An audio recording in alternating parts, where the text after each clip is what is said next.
करना पड़ता है, हर बारी मुझे सेट करना पड़ता है अपनी हाइट के हिसाब से। देखिए मैं अपनी जो सीट है वो सेट कर रही हूँ। ये हो क्यों नहीं रही? हमारा हॉर्न तो कहीं से भी बजा लो, आप सब जगह से बजता है, कहीं से मर्जी बजा लो। ये इतना लगी नहीं है कि सामने से कोई चीज गाड़ी निकल जाएगी तो उसके बाद आपको पता चलेगा, नहीं इतना लगी नहीं है। सामने कबूतर जा रहा है, चल रहा है हमारे वहाँ पे, तो हम देख पा रहे हैं। हाँ, कुछ मिली सेकंड्स का इसमें रहता है, मिली सेकंड्स का, लेकिन उसकी जो भरपाई है वो आगे लगे सेंसर्स कर देते हैं। जो कि अमेज़न से ऑर्डर की हमने। और ये टूसा का टायर इन्फ्लेटर किट है। ये आपकी जो 12 वॉट की सॉकेट दी हुई है यहाँ पर, ये देखिए पीछे यहाँ पे इजीली ये प्लग इन हो जाएगा। Hi friends, how are you all? तो आज बात करेंगे स्कॉर्पियो एन के बारे में, ठीक है। ये हमारी ब्रांड न्यू गाड़ी। सबसे पहले गाड़ी की लुक्स देखिए, कितनी ह्यूज है ये गाड़ी। और मुझे लगता है पर्सनली कि जो व्हाइट में स्कॉर्पियो एन की लुक्स आती है ना, वो किसी और गाड़ी में नहीं आती, ठीक है। अब जो हमने ये मॉडल लिया है, ये टॉप मॉडल है Z8L Z8 लग्जरी, लेकिन ये मैनुअल है। तो मैनुअल में हमें 17 इंचेस के अलॉय व्हील्स मिले हैं, जबकि जो Z8L में जो ऑटोमेटिक वर्जन आता है उसमें 18 इंचेस के अलॉय व्हील्स है। पर ठीक है, कोई बात नहीं, बहुत अच्छी लगती है ये गाड़ी। देखिए कुछ ज्यादा मुझे नहीं लगता कि 18 और 17 इंचेस में कोई ज्यादा फर्क लगता है। इसके DRL है वो भी बहुत ही अमेजिंग है, बहुत ही सुंदर लुक देते हैं गाड़ी को, देखिए। और रात को ये बहुत यूजफुल हैं। जो फॉग लैंप्स हैं, और इसमें यूएसपी एक है अच्छी कि अगर आप राइट को गाड़ी टर्न करते हैं तो राइट का जो फॉग लैंप है वो ज्यादा रोशनी देता है। फ्रंट लुक्स देखिए इस गाड़ी की, साइड से मैंने आपको दिखाई, कितनी ही ज्यादा अच्छी हैं। और इसकी रोड प्रेजेंस तो बहुत ही अच्छी है, लोग इसको मुड़ मुड़ के देखते हैं। अब इसकी ग्राउंड क्लियरेंस की बात करें तो जो पेपर्स में महिंद्रा ने ग्राउंड क्लियरेंस के बारे में बताया है वो 187 mm है। और इसकी वाटर इन्वेडिंग जो कैपेसिटी है that is 500 mm, which I think good enough. और गाड़ी में हमने कुछ एक्सेसरीज भी लगवाई थी महिंद्रा की तरफ से ही, मैं आपको दिखाती हूँ। ये देखिए, ये जो अपर एप्लीक था ये लगा हुआ था, और ये लोअर एप्लीक हमने जो है वो लगवाया है। ये आई थिंक गाड़ी की फ्रंट लुक को कंप्लीट करता है। मुझे यहाँ पे बहुत अजीब सा लग रहा था, तो वी डिसाइडेड कि we should go for this. और हमने एंटी थेफ्ट एक नट लगवाया है, जो कि चारों जो व्हील्स हैं उसमें लगता है। वो एक एक्सेसरीज का पार्ट था, वो हमें लगा कि जरूर होना चाहिए। दूसरा हमने ये एल्यूमिनेटेड स्कफ प्लेट्स जो हैं वो लगवाई हैं। ये देखिए, एल्यूमिनेटेड स्कफ प्लेट्स हैं और ये स्टील की हैं। एंड आई एम डिसअपॉइंटेड कि ये स्क्रैचलेस नहीं है, क्योंकि ज़्यादातर जो ड्राइव है मैं और मेरे हस्बैंड करते हैं, तो उस तरफ की जो स्कफ प्लेट है वो तो ठीक है। यहाँ पर बच्चे बैठते हैं तो वो पैर रख देते हैं इस पे, जिसकी वजह से इस पे बहुत से स्क्रैचेस आ गए हैं। तो ये मुझे बड़ी बुरी सी लगती है जब भी मैं इसको देखती हूँ, लेकिन जब ये रात को जलती है ना तब बहुत ही अच्छी लगती है, अमेजिंग लगती है। गाड़ी तो आज देखो आप वैसे ही बहुत गंदी हुई है। फरीदाबाद में बहुत ज्यादा बारिश हो रही है और बहुत ऑफ रोडिंग की है हमने, 4x4 के मजे लिए हैं आज तो इस वजह से गाड़ी बहुत गंदी हो गई है बाहर से। और ये एक्सेसरीज में हमने ये 7D मैट्स लगवाए हैं। देखो आप, इसकी क्वालिटी रियली बहुत अच्छी है, बहुत अच्छे लगते हैं और ये फुल कवर कर लेते हैं आपकी गाड़ी को। बहुत अच्छे मैट्स हैं, थोड़े एक्सपेंसिव हैं, 7D मैट्स थे comparative to 3D and 4D mats, but ये बेस्ट थे। और अब चलते हैं गाड़ी की बैक पर। यहाँ पे हमने ये टेल गेट एप्लीक लगवाया है, आप देख सकते हैं। इससे गाड़ी को बहुत ही कंप्लीट लुक मिलती है। और ये नीचे पीछे एक गार्ड लगा है। गाड़ी का कैमरा है, बैक कैमरा आप देख सकते हैं, ठीक है। और ये है बैक वाइपर, जो कि मुझे थोड़ा अजीब सा लगा। इट्स वेरी डिसअपॉइंटिंग कि ये जो वाइपर है ये सिर्फ और सिर्फ यहाँ तक ही चलता है, ये आधा आता है, पूरा नीचे तक नहीं जाता, आप देख भी सकते हैं निशान बना हुआ है। इसके अलावा हमने बाहर से भी कुछ चीज़ें मंगवाई हैं because we are going to travel a lot in future, so these are the basic things which we should keep in our car. Let's open it. फिर ब्लॉक हो जाएगा।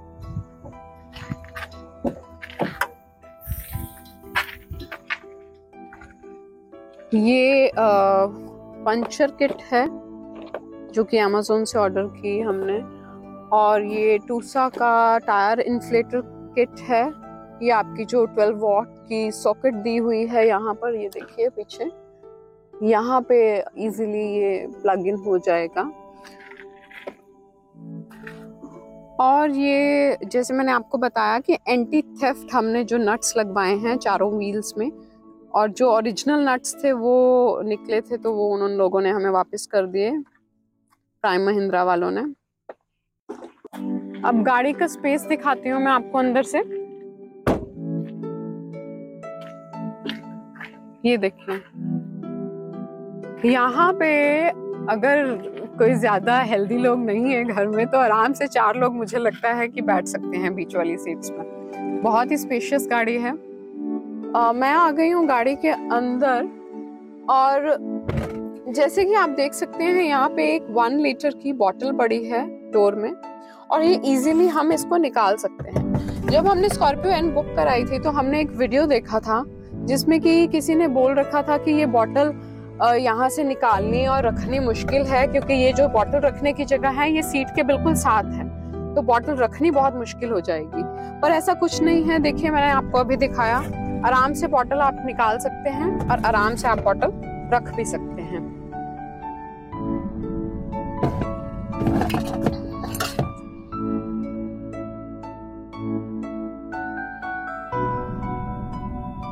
बाकी पीछे ये एसी वेंट्स दिए हुए हैं जो कि गाड़ी को बहुत ही ज्यादा कूल कर देते हैं। यहाँ पे एक चार्जिंग सॉकेट आपको दी हुई है, यहाँ से आप टेम्परेचर कंट्रोल कर सकते हैं गाड़ी की। ये मेरी फर्स्ट एसयूवी कार है, फुल ग्रोन एसयूवी जो कि मैं चला रही हूँ, and I am really having a fun, and my husband also drives this car. Yes Ravi. तो गाइज हाउ यू? तो we are having fun with this car and is doing wonderful. चलो आपने ये तो देख लिया कि मेरी मिसेज ने आपसे क्या क्या बातें बताई। वाकई में ये गाड़ी it's very wonderful and fantabulous. मुझे इस गाड़ी को चलाने में जो मज़ा आ रहा है, और जो लिप्सा को भी चलाने में मज़ा आ रहा है, और जो इसका अपीयरेंस है ना वो डेडली है।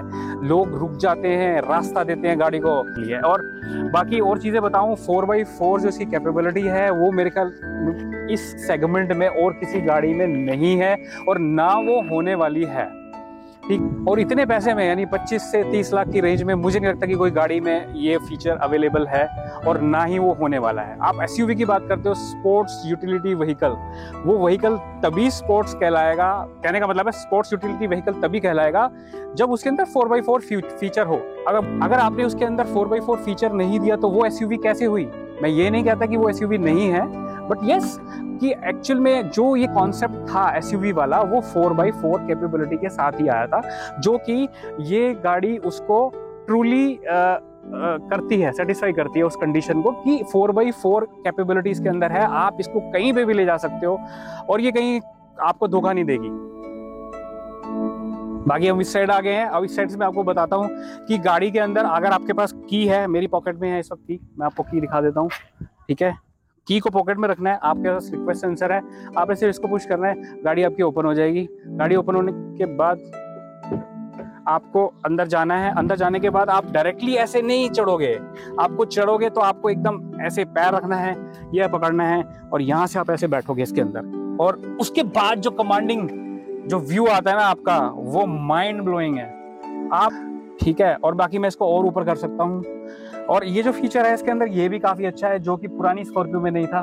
जो होता तो पुरानी स्कॉर्पियो की तो बात ही अलग है भाई साहब। ठीक है, बाकी ये वाली स्कॉर्पियो में भी ये सारे फीचर देके इसको स्कॉर्पियो न्यू का नाम दे दिया गया। मेरे हिसाब से N for न्यू, तो ये नई स्कॉर्पियो है, बट पुरानी स्कॉर्पियो अपनी जगह पे है और वो आज की डेट में भी बहुत नंबर 1 गाड़ी है मेरे हिसाब से इस सेगमेंट की।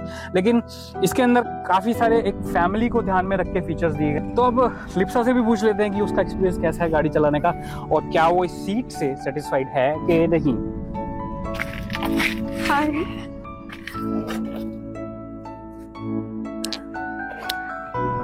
तो लिप्सा बताइए फिर आप कि आपका एक्सपीरियंस कैसा है गाड़ी के साथ। आपको क्या लग रहा है कि आपको कमांडिंग एक व्यू मिल रहा है कि नहीं? जी बिल्कुल, मुझे ऐसे लगता है कि मैं जब गाड़ी ड्राइव करती हूँ सिटी में, लोकल मैं ही चलाती हूँ ज्यादा गाड़ी, तो जो मेरी सिटिंग पोजीशन है वो बहुत ऊंची होती है। मुझे ऐसे लगता है कि सारी गाड़ियां बहुत नीची हैं। लेकिन एक चीज मैं यहाँ पे मिस करती हूँ जो कि XUV 700 में थी और स्कॉर्पियो N में नहीं है, वो है मेमोरी, क्या बोलते हैं रवि उसको? Memory function. मेमोरी फंक्शन, हाँ। वो इसको हमें करना पड़ता है, हर बारी मुझे सेट करना पड़ता है अपनी हाइट के हिसाब से। देखिए मैं अपनी जो सीट है वो सेट कर रही हूँ, ये हो क्यों नहीं रही? तो जो मेरी ड्राइविंग पोजीशन है वो ये रहती है। रवि की हाइट मुझसे ज्यादा है तो उनकी जो ड्राइविंग पोजीशन है वो अलग है। तो ये हर बारी मुझे ये प्रॉब्लम होती है। रवि ड्राइव करते हैं, उसके बाद मैं करती हूँ, तो मुझे अपनी ड्राइविंग पोजीशन जो है वो हाँ, तो इसके अंदर अगर मेमोरी फंक्शन होता 1 2 3 में तो एटलीस्ट मेरा 1 पे सेट होता या 2 पे सेट होता। और लिप्सा का अगर 3 मतलब जो भी 2 पे या 1 पे सेट होता तो वो सीधा 1 फंक्शन को दबाती, उस बटन को दबाती, प्रेस करती है, उसके बाद उसकी अपने आप सीट सेट हो जाती। तो ये फीचर इसके अंदर हो सकता था क्योंकि गाड़ी की कीमत तो इतनी कम नहीं है। तो गाइस आज इंटीरियर्स देख लेते हैं as per the real life experience और ये कितने यूजफुल हैं एक फैमिली के लिए। जैसे हमने इसको लिया है तो हम एक गाड़ी आप लेते हैं तो आप ये सोचते हैं कि आपकी पूरी फैमिली उसके अंदर फिट हो जाए और आपकी जितनी भी चीज़ें सारी रिक्वायरमेंट्स फुलफिल करे वो गाड़ी। तो आप अगर सबसे पहले आप इसका एग्जांपल लीजिए, अगर आप इसको ओपन करते हैं तो इसके अंदर मैं क्या क्या चीज़ें रख सकता हूँ। मैंने अपना वॉलेट यहाँ पे रखा हुआ है, इसके अंदर एक सैनिटाइजर है और ये अभी हमने जो एक माइक खरीदा है उसका ये इसके अंदर हमने रख लिया है और पेन भी इसके अंदर हम एक कीप कर सकते हैं। तो इतनी ही चीज़ें आप इसके अंदर रख पाएंगे और उसके बाद आप इसको क्लोज कर सकते हैं। मुझे लगता है कि ये इट्स मोर देन सफिशिएंट कि जो छोटे मोटी आपकी चीज़ें होती हैं वो आप हिडन प्लेस में रखना चाहते हैं तो उसके लिए ये काफ़ी ठीक रहेगा। अब अगर हम इसके बारे में बात करें कि अगर आपके पास कोई केन है या कोई चीज़ कोई बोतल यहाँ पे आप रखना चाहते हैं तो आप सिर्फ एक ही बोतल और एक पर्सन के लिए रख पाएंगे। सिस्टम है ये काफ़ी डेलिकेट है। अगर आप इसको मतलब आप गियर लगा रहे हैं, हम लोग यहाँ पे हाथ रख के गाड़ी चला रहे हैं, मेरी वाइफ भी यहाँ पे हाथ रख के चलाती है। कभी भी किसी भी सिचुएशन में 1-2 सिचुएशंस ऐसी आई हैं जिसके अंदर हमारा हाथ ऐसे इसके ऊपर स्लिप हुआ है और ये टर्न हो गया है। तो इसके क्योंकि ये इतना डेलिकेट है कि इसका हल्का सा हाथ लगने के बाद ही जो 4x4 सिस्टम है इसका वो एंगेज हो जाता है। तो वो आपको कैसे फील होगा, आपकी गाड़ी हैवी चलने लग जाएगी सडनली। आप अगर लो उसमें चला रहे हैं RPM पे तो आपकी गाड़ी बहुत हैवी चलेगी और आपको लगेगा कि कुछ प्रॉब्लम है। तो आप वहाँ से फील कर जब देखेंगे आप इसके ऊपर जाके तो ये 4 व्हील जो हाई फीचर है ये ऑन हुआ आपको मिलेगा। तो आपको इसको कन्वर्ट करना पड़ेगा, वापस नॉर्मल में लाना पड़ेगा। तो मेरे हिसाब से अगर यहाँ पे नॉब सिस्टम होता जो कि लाइक टक टक टक करके हम लगाते तो वो ज़्यादा बेनिफिशियल रहता और वो ज़्यादा इजी रहता और उसमें ये चांसेस कम रहते कि हमारा हाथ लग जाए और ये एक्टिव हो जाए या फिर कोई बच्चा आपके साथ बैठा है वो उसको एक्टिवेट कर सकता है। तो इसका काफ़ी ध्यान रखना पड़ेगा, but you will get used to it क्योंकि हर चीज़ के लिए आप जब चलाने लगते हैं शुरू में आपको प्रॉब्लम्स आती हैं, बट धीरे धीरे आप उसके लिए यूज्ड टू हो जाते हैं। अब गियर की बात कर लेते हैं। गियर काफ़ी अच्छा है।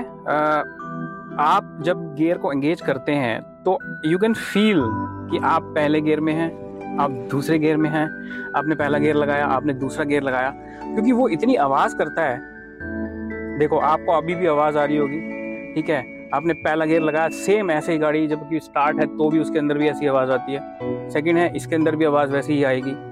थर्ड के अंदर भी सेम है, फोर्थ के अंदर भी सेम है। तो कहने का मतलब है कि ये ठीक है, कई लोगों को इरिटेटिंग लग सकता है क्योंकि तो उसमें इतनी ज़्यादा आवाज़ नहीं आती थी गियर चेंज होने की जितनी भी गाड़ियाँ मैंने अभी तक यूज़ की हैं, लेकिन इसके अंदर कुछ ज़्यादा ही आवाज़ आती है। बाकी अगर इसको कंपेयर आप बाकी गाड़ियों से करें जैसे कि इनोवा वगैरह तो ट्रक लाइक फीलिंग आपको आती है, बट इसके अंदर ऐसा नहीं है। लेकिन हाँ, आवाज़ है इसके अंदर काफ़ी ज़्यादा, जो कि क्योंकि you will get use to it. तो आपको गाड़ी तो अच्छी मिली है बड़ी। हाँ, तो गियर बॉक्स काफ़ी हल्का है लेकिन काफ़ी नॉइजी है, तो but will get use to it. So अब इसके आगे हम और, तो गाड़ी के अंदर एक फीचर है ये ऑटो स्टार्ट एंड स्टॉप वाला। ये बहुत ही इरिटेटिंग है, क्योंकि आप गाड़ी जब आप कहीं रेड लाइट पे या किसी भी जगह पे आप स्टॉप करते हैं तो गाड़ी फील कर लेती है कि गाड़ी रुक गई है, और उसको रुके हुए कुछ सेकंड्स हो गए हैं, तो वो गाड़ी अपने आप बंद हो जाती है। तो अगर आप इसको डिसएंगेज कर लेंगे तो गाड़ी नहीं आपकी बंद होगी, लेकिन जब आप गाड़ी को बंद करके दोबारा से स्टार्ट करेंगे अपने आप एंगेज हो जाएगा। तो परमानेंटली इसको डिसएंगेज कैसे करना है वो अभी तक मुझे नहीं मिल पाया है कोई ऑप्शन, गाड़ी में मैंने बहुत ढूंढा है। तो ये एक बहुत इरिटेटिंग फंक्शन है, मुझे लगता है कि ये एक नेगेटिव ट्रेट है इस कार का।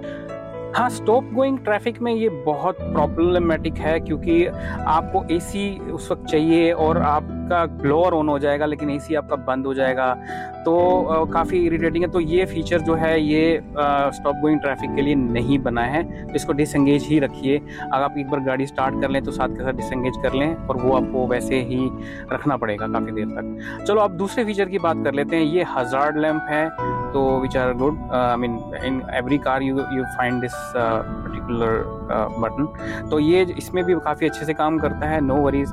आप देखिए, ये ट्रैक्शन कंट्रोल का बटन है, इसको आप पुश करते हैं तो ट्रैक्शन मोड यहाँ पे अगर आप दिखाएं, तो अगर मैं इसको पुश करता हूँ तो यहाँ पे ट्रैक्शन मोड ऑन हो गया है, ठीक है। तो ये आप ऑन रखिए, स्लिपरी कंडीशंस में आपके लिए काफ़ी यूजफुल रहेगा, बट इसको आपको मैनुअली ऑन करना पड़ेगा। जो बटन है ये हिल डिसेंट कंट्रोल है, जिसमें आप कभी ऐसी कंडीशन में फंसे जहाँ पे आपकी गाड़ी टिल्ट है और वो नीचे जा रही है, आपको ब्रेक दबाने की जरूरत नहीं पड़ेगी। तो इसको अगर आपने एक्टिव करना है तो आप इसको यहाँ से दबाएंगे, तो यहाँ पे हिल डिसेंट कंट्रोल रेडी हो गया है। बाकी ये खाली स्पेस है, ऐसा कोई यूज नहीं है, इट्स नॉट यूजेबल।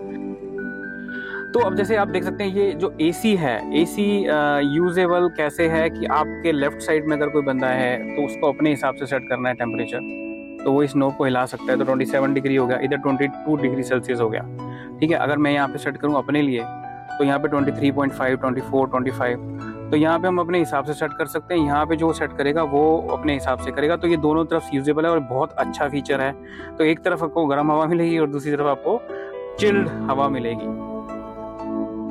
हवा के डायरेक्शंस का आपको यहाँ पे कहीं नहीं दिख रहा होगा, तो वो आपको यहाँ से मोड्स मिलेंगे। अगर आप इस बटन को दबाते हैं तो यहाँ से आप डायरेक्शन चेंज कर सकते हैं। जैसे कि अगर आपको नेक्स्ट वाला ये चाहिए, दोबारा से कर लेते हैं, तो आप इसको पुश करेंगे तो ये दूसरा आ जाएगा, उसके बाद आप तीसरा करेंगे तो इसकी डायरेक्शन जैसे देख पा रहे हैं स्क्रीन पे ऐसी हो जाएगी। अगर पैरों में आपको हवा चाहिए तो उसके लिए ये फीचर है। बाकी ये डीफोगर है, ये फ्रंट का है और ये बैक साइड का है। ये फैन की स्पीड आप इससे कम ज़्यादा कर सकते हैं, ठीक है। ये ऑटो फीचर है, इसमें एसी ऑटो काम करेगा। बाकी ये इंफोटेनमेंट सिस्टम है, इसमें आप यहाँ पे रेडियो में जाके आप देख सकते हैं, यहाँ पे स्टेशंस हैं अलग अलग, आप इनको फेवरेट्स में अपने ला सकते हैं। तो ये एंड्रॉयड ऑटो है। बाकी फ़ोन के लिए फीचर्स यहाँ पे आपको, ये नेविगेशन इसका काफ़ी अच्छा फीचर है, जिसको आप यहाँ पे भी देख सकते हैं, उसको आप अपने यहाँ पे भी स्क्रीन पे भी ला सकते हैं, यहाँ पे भी देख सकते हैं। बाकी इसमें अलग अलग डिफरेंट एप्लीकेशंस आपको यहाँ पे मिल जाएंगी, जिसको आप if you want to use you can use it. Front view camera है, अगर आप यहाँ से कनेक्ट करेंगे तो आपको फ्रंट व्यू कैमरा यहाँ से भी ओपन हो जाएगा। इसमें भी अलग अलग चीज़ें हैं, अलग अलग तरीके से आप एंगल से देख सकते हैं, अलग अलग व्यू पॉइंट्स हैं। तो जो बेस्ट पॉसिबल है और जो सबसे बेस्ट रहता है वो यही रहता है, क्योंकि इसमें आपको गाइडलाइंस भी मिल जाती हैं डायनामिक। तो हम तो इसको इसी पे रखते हैं, और ये इतना लैगी नहीं है कि सामने से कोई चीज़ गाड़ी निकल जाएगी तो उसके बाद आपको पता चलेगा, नहीं इतना लैगी नहीं है। सामने कबूतर जा रहा है, चल रहा है हमारे वहाँ पे, तो हम देख पा रहे हैं। हाँ, कुछ मिली सेकेंड्स का इसमें रहता है, मिली सेकेंड्स का, लेकिन उसकी जो भरपाई है वो आगे लगे सेंसर्स कर देते हैं।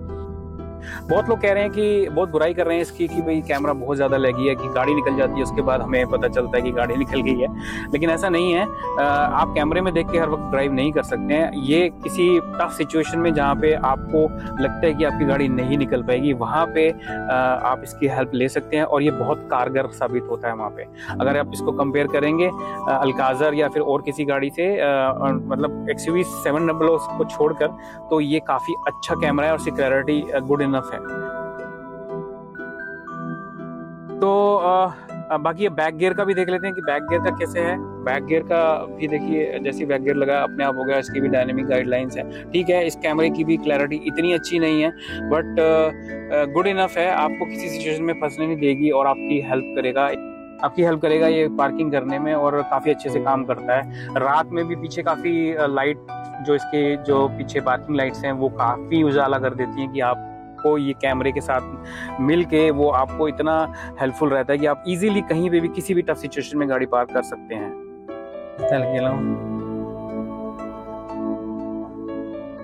देखो अभी मुझे वहाँ पे गाड़ी दिख रही है डिफेंडर, जैसे कि आप देख सकते हैं यहाँ पे। ठीक है, तो गाड़ी बहुत सुंदर लग रही है और बहुत डिसेंट लग रही है। एंड बाकी चलो let's back to our own car. Time आएगा तो डिफेंडर भी ले लेंगे, कोई बात नहीं। बाकी स्टीयरिंग माउंटेड कंट्रोल्स की बात कर लेते हैं। ये फ़ोन रिसीव करने के लिए, ये फ़ोन कट करने के लिए, ये आपको FM के स्टेशन सेट करने के लिए, सीक करने के लिए, ये वॉल्यूम अप डाउन करने के लिए, ये म्यूट करने के लिए, और ये सोर्स है आपको अगर कोई डिफरेंट पेन ड्राइव के साथ गाने चलाने हैं या फिर आपको किसी और चीज़ के साथ मोबाइल के साथ कनेक्टिविटी करनी है, जो भी करनी है। ये क्रूज़ कंट्रोल है। ठीक है, ये क्रूज़ कंट्रोल है, ये इसको सेट करने का है। क्रूज़ कंट्रोल का एक फंक्शन ऐसा है कि आपने इसको एक बार एक्टिवेट कर दिया, क्रूज़ स्टैंड बाई में आ जाता है। तब आपको चलती गाड़ी में अगर आपको रिज्यूम करना है तो आप रिज्यूम कर सकते हो, और बाकी आपको स्पीड इंक्रीज करनी है तो आप प्लस की तरफ को, इसको ऊपर की तरफ पुश करेंगे तो ये जो गाड़ी है ये आगे की तरफ जाएगी, पीछे की तरफ करेंगे तो ये जो इसकी स्पीड है वो डिक्रीज होगी। एंड ये आपको, बाकी ये जो बटन है आपकी व्हीकल की इंफॉर्मेशन, जैसे कि आप देख सकते हैं स्क्रीन पे, यहाँ ड्राइव इन्फो है। ठीक है, अगर मैं इस बटन को नीचे ये टॉगल करने के लिए है, आपकी ये चेंज हो जाता है, फ्यूल इन्फो आ जाती है। अगर मैं फ्यूल इन्फो पे क्लिक करूँ तो आपको 8.8 किलोमीटर पर लीटर की एवरेज दिखा रहा होगा। ये 79 किलोमीटर्स की रेंज दिखा रहा है कि अभी और चल जाएगी। बाकी मैं आपको इसकी एवरेज के बारे में ये बताना चाहता हूँ कि ये गाड़ी हमारी, क्योंकि हम अपने पर्सनल यूज़ के लिए, देखिए अभी भी गाड़ी ऑन है, AC चल रहा है। ठीक है, तो हम अपने पर्सनल यूज़ में ऐसे ही लेके आ रहे हैं कि जहाँ हमको गाड़ी रोकनी पड़ती है हम वहाँ पे AC चला के रखते हैं। ठीक है, कहीं पर वेटिंग करनी है तो AC चलता रहता है। तो हम इस ऐसे यूज़ करके भी 8.8 और 9 किलोमीटर पर लीटर की अगर एवरेज निकाल पा रहे हैं, तो अगर हम इसको बहुत अच्छे से चलाएं तो ये 10 से 11 किलोमीटर पर लीटर की एवरेज दे जाएगी। और अगर इसको हम हाईवे पे लेके जाएँ तो मुझे लगता है कि ये 15-16 की एवरेज देनी चाहिए। बाकी यहाँ से अगर हम पीछे चले जाएँ वापस, तो और भी चीज़ें अगर हम इंफॉर्मेशन चाहते हैं, जैसे ड्राइव इन्फो,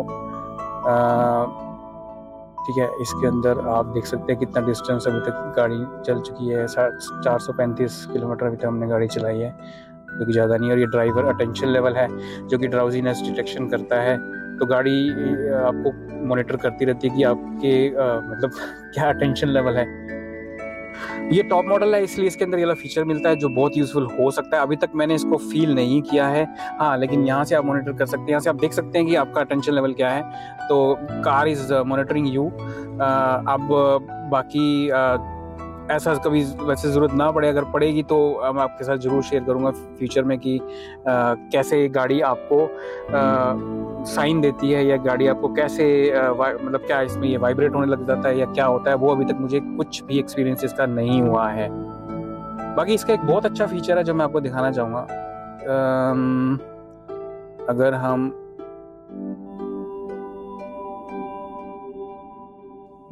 ये बहुत अच्छा फीचर है, इसमें टायर प्रेशर है, आप कहीं से भी हवा भरवा सकते हैं। जब आप हवा भरवाएंगे तो वो रियल टाइम में, जब आपकी गाड़ी के टायर्स में हवा भरता है तो यहाँ पे चेंज होता है। यानी 35 अगर रिकमेंडेड है तो ये 35 पे जैसे ही होगा, तो आप उस भैया को बोल सकते हो जो आपकी गाड़ी में हवा भर रहा है कि भाई 35 होगी, प्लीज आप रुक जाइए। Same goes with every tyre.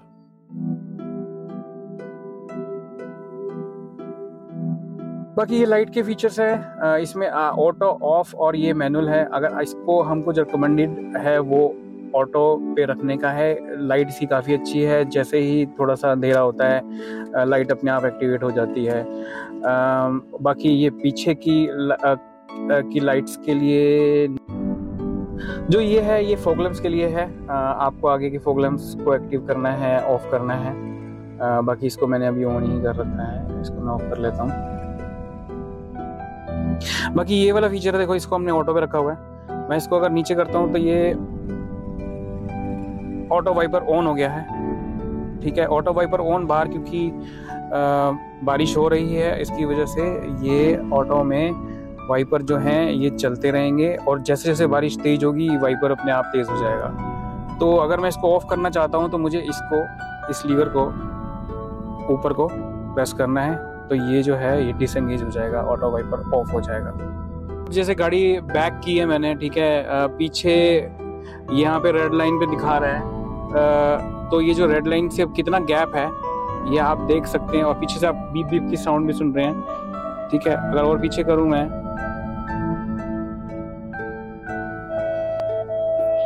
चलो अब मैं आपको पीछे जाके दिखाता हूँ कि कितनी स्पेस है।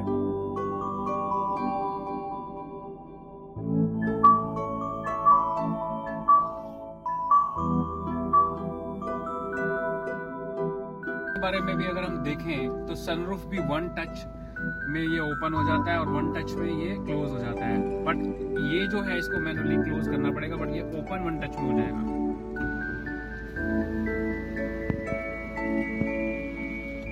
अब अगर इसको हम वापस इस तरफ को, इस वाले बटन को अंदर की तरफ दबाएं तो ये अपने आप बंद हो जाएगा, और बंद होके ये बंद नहीं होगा, इसको बंद करना हमें मैनुअली पड़ता है। तो all in all it's a very good feature, बहुत इजीली हो जाता है। One touch open and one touch close. इसका जो फ्रंट विंडोज हैं, जो ग्लासेस हैं, वो one touch up and down है, और वो वन टच आप सिंपल एक टच कीजिएगा शीशा आपका डाउन हो जाएगा, अप कीजिएगा शीशा आपका अप हो जाएगा। जो पीछे वाली हैं वो ऐसे काम नहीं करती हैं। बाकी साइड व्यू मिरर को अगर आपको क्लोज करना है, जैसे देखो अभी ये अप है, मतलब अभी ये ओपन है, तो आप इस बटन को दबा सकते हैं। ये जो बटन है यहाँ पे, इसको आप दबाएंगे तो ये बंद हो जाएगा। मैं आपको बटन दबा के दिखाता हूँ। ठीक है, और इसको अगर आपने ओपन करना है तो अगेन ये बटन अभी लेफ्ट साइड को है पुश, अभी राइट को करता हूँ मैं,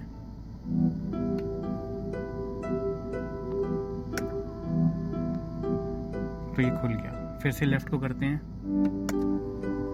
बंद हो गया। अब इसको राइट करते हैं और इसको हम बीच में रखते हैं तो ये ऑटो में रहता है, यानी अपने आप काम करता रहता है। बाकी करें तो मुझे गाड़ी के अंदर इंटीरियर्स में कोई सच कोई प्रॉब्लम नजर नहीं आई। हाँ, ये बात सच है कि स्पीकर्स पीप आउट करते हैं, मतलब आप उनको देख सकते हो जब रोशनी पड़े ज़्यादा या वैसे भी, तो थोड़ा सा इसके अंदर लगता है कि ये कुछ जो इसके छेद हैं ये छोटे किए जा सकते थे। बाकी इसको हम देखते तो थोड़ा ज़्यादा प्रीमियम ये लगता अगर ये इसके अंदर रहता तो। बाकी you can see as such fit and finish का इशू नहीं है। हाँ, क्लीनलीनेस का इशू था। ये हमने उस वक्त भी इशू रेज किया था कि यहाँ पे कई जगह पे कुछ स्पॉट्स थे, गंदी हो रखी थी गाड़ी, और थोड़ा सा मतलब बहुत ज़्यादा कोई इशू नहीं था जिसको हमने क्लीन करवा लिया था, और यहाँ अभी भी हम खुद क्लीन कर सकते हैं। ये दूसरी तरफ भी देख सकते हैं आप, वहाँ पे भी थोड़ा सा इशू है। शायद ये काफ़ी सारी गाड़ियाँ एक साथ लॉट में आई होंगी, तो इस वजह से ये इशू ऐसा हो सकता है कि हो कई गाड़ियों में। हेलो भी, ये है हाई बीम, तो इसकी लाइट काफ़ी अच्छी है। अगर आप ऐसे किसी इलाके में से जा रहे हैं जहाँ पे लाइट की बहुत ज़्यादा ज़रूरत है, तो you can always use it, और इसकी रेंज भी आप बढ़ा सकते हैं। लाइट का थ्रो बहुत ही अच्छा है।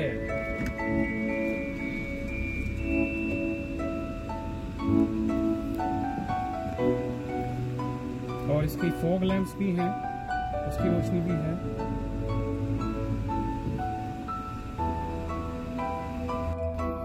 तो गाइस जैसे कि आप देख सकते हैं कि ये ऑप्शन है स्कॉर्पियो एन में, जिससे कि आप लाइट का थ्रो बदल सकते हैं। थ्रो लाइट का कम रखना है, ज्यादा रीच में रखना है, ये उसके लिए ऑप्शन है। अगर आपने 3 ऑप्शन चूज किया है तो सबसे कम थ्रो जमीन पर पड़ेगा। 2, 1, 0 अगर आपने 0 चूज किया है तो सबसे ज्यादा लॉन्ग रीच में लॉन्ग थ्रो आएगा गाड़ी की लाइट का रोड की तरफ को। देखिए मैं आपको करके दिखाता हूँ। आप गाड़ी पे सामने देखिएगा कि अभी इस वक्त जो लाइट है वो 3 पे सेट है। मैं 2 पे करूंगा तो वो लाइट ऊपर की तरफ जानी चाहिए। ये मैंने 2 पे किया, गाड़ी की लाइट ऊपर की तरफ गई। अब मैं फिर से 1 पे कर रहा हूँ, गाड़ी और जो पीछे लाइट है वो और ऊपर की तरफ गई, यानी कि थ्रो जो है उसका आगे की तरफ एक्सीड कर रहा है। देखिए अब 1 पे है तो अभी और आगे की तरफ गया। सेम मैं रिपीट करूंगा, नीचे की तरफ को 0 से गया 1 पे, लाइट नीचे की तरफ हुई। 2 पे लाइट और ज्यादा नीचे हुई और 3 पे सबसे ज्यादा नीचे। तो ये हेल्प करता है कि सामने से अगर कोई गाड़ी आ रही है तो उसकी आंख में, जो बैठा हुआ है उसकी आंख में लाइट ना पड़े। तो इससे हम ये इंश्योर कर सकते हैं। और देखिए अब इसकी जो फॉग लैंप्स है मैं उसका फंक्शन दिखाता हूँ। अब लेफ्ट की तरफ देख सकते हो कितनी रोशनी है। अगर मैं इसको बंद करूंगा तो लेफ्ट की तरफ उतनी ही रोशनी कम हो जाएगी। देखिए लेफ्ट की तरफ रोशनी खत्म, लेफ्ट की तरफ रोशनी ज्यादा आ गई। तो सेम फीचर काम करता है। जब आप गाड़ी को लेफ्ट लेते हैं तो लेफ्ट वाला जो फॉग लैंप है वो जल जाता है, और गाड़ी को राइट लेते हैं तो भी जल जाता है राइट वाला। और अगर आपको वैसे नॉर्मली इसको जला के रखना है और लेफ्ट में आपको ज्यादा रोशनी चाहिए तो आप इसका यूज कर सकते हैं। आप देख सकते हैं कि लेफ्ट जो फॉग लैंप है उसको जलाने से कैसे उजाला ज्यादा हो जा रहा है। फिर जैसे कि आप जानते हैं कि ये हमारा पहला रिव्यू था हमारी गाड़ी का, और मुझे लगता है कि हमने अभी तक बहुत सारी चीज़ें इसकी एक्सपीरियंस कर ली हैं, और भी आगे जितने भी एक्सपीरियंसेस होंगे वो आपके साथ हम शेयर करेंगे। इसकी एवरेज के बारे में अभी अच्छे से हम जब हाईवे पे जाएंगे तो उसके बारे में हम आपको बता पाएंगे। तो इन फ्यूचर हम कोई भी कहीं पे भी ट्रैवलिंग करते हैं तो उसका व्लॉग बनाएंगे और आप लोगों के सामने प्रेजेंट जरूर करेंगे। तो हमसे प्लीज हमारे चैनल को सब्सक्राइब जरूर कीजिएगा। तो हमारा चैनल है, मैं उसके बारे में पहले आपको बताना चाहूंगा। It's a mix channel, it is not related to cars only. You will get also kind of thing about mutual funds, about shares and everything, whatever sort of experience that I possess about my life, and whatever experiences that I have till now, I'm going to share that with you guys. And I hope that you're going to have fun, and you're going to have some wonderful time watching our channel. So thumbs up.